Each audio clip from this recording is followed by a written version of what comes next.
Thank you for listening to a nighttime adventure bedtime story from nighttimeadventures.com. Visit our website to view hundreds of exciting bedtime stories for children of all ages. The Nighttime Adventures of Max, Grumbly the Giant. In a cozy little village called Sunflower Grove, nestled between two hills, lived a spirited young boy named Max. Max had curly hair and a laugh as contagious as a sneeze. He was known throughout the village for his adventurous spirit and mischievous grin. Each night, Max would slip into his pajamas, climb into his bed, and wait for sleep to whisk him away to another exciting adventure. These dreams felt so real that Max would wake up each morning, filled with anticipation, eager to share his nightly escapades with his friends. One breezy evening, as the moonlight bathed his room in a silvery glow, Max closed his eyes and felt the familiar tug of sleep.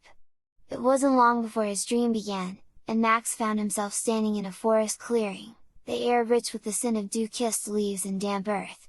Max gazed around in wonder, noticing the towering trees with their ancient, gnarled roots, the shimmering fireflies waltzing through the night, and the chorus of crickets, their song lulling him into his new world. As Max explored the forest, he stumbled upon a trail of gigantic footprints, each the size of a small car. He gasped in awe and followed the footprints, his curiosity pulling him deeper into the woods. The footprints led him to a dense thicket, where he discovered the most astonishing sight, a giant, sitting there with his knees drawn up to his chest, weeping quietly. The giant was enormous, with limbs like thick tree trunks, a wild mane of moss-green hair, and a bushy beard to match.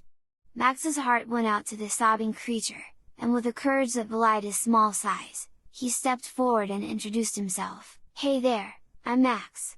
Why are you so sad?" The giant looked up, surprised to see the tiny boy standing before him.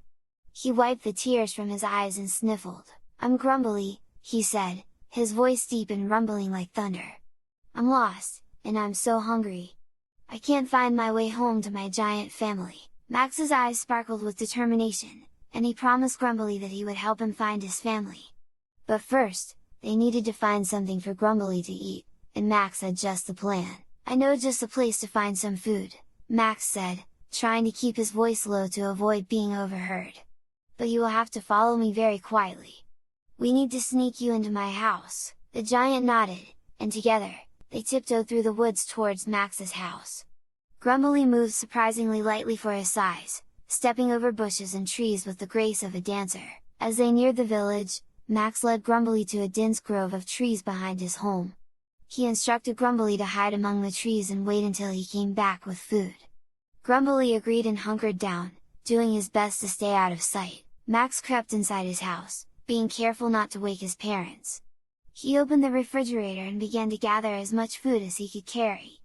He piled cold cuts, cheese, bread, and jars of pickles and mayonnaise onto the kitchen counter. With his arms overflowing, he quietly snuck back outside, where Grumbly awaited him. Max's eyes sparkled with excitement as he presented the giant with a feast fit for a king.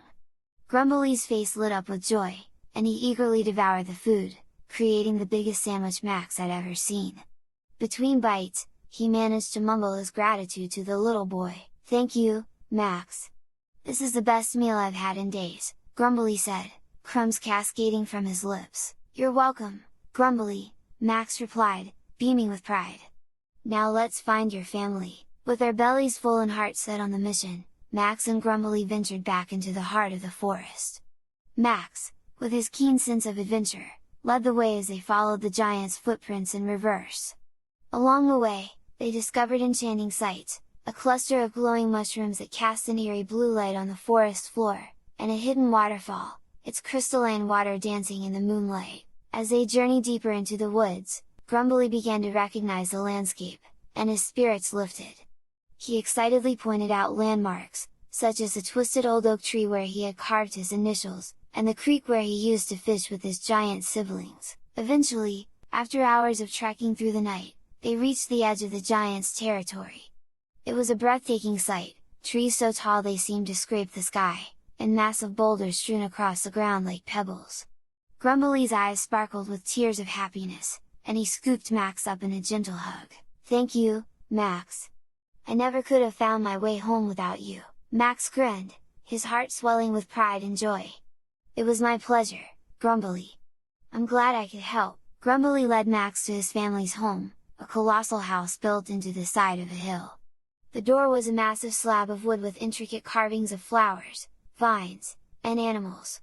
When they arrived, Grumbly's family came rushing out, overjoyed to see their lost son and brother.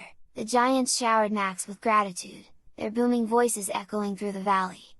Max was filled with warmth and happiness, knowing that he had helped reunite Grumbly with his family. Just as Max was getting ready to say his goodbyes, he felt a strange sensation, like the ground was shifting beneath his feet. The giant's home began to blur and fade, the colors washing away like watercolor on a rainy day. He felt the warm embrace of his bed, and the softness of his pillow beneath his head. In the blink of an eye, Max found himself back in his room, the first light of dawn peeking through his window.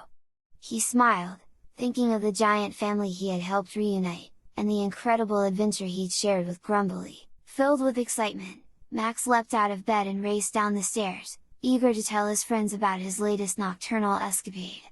And as he recounted his thrilling tale, Max knew that his dreams had once again taken him on an extraordinary adventure, one that he would cherish for the rest of his days.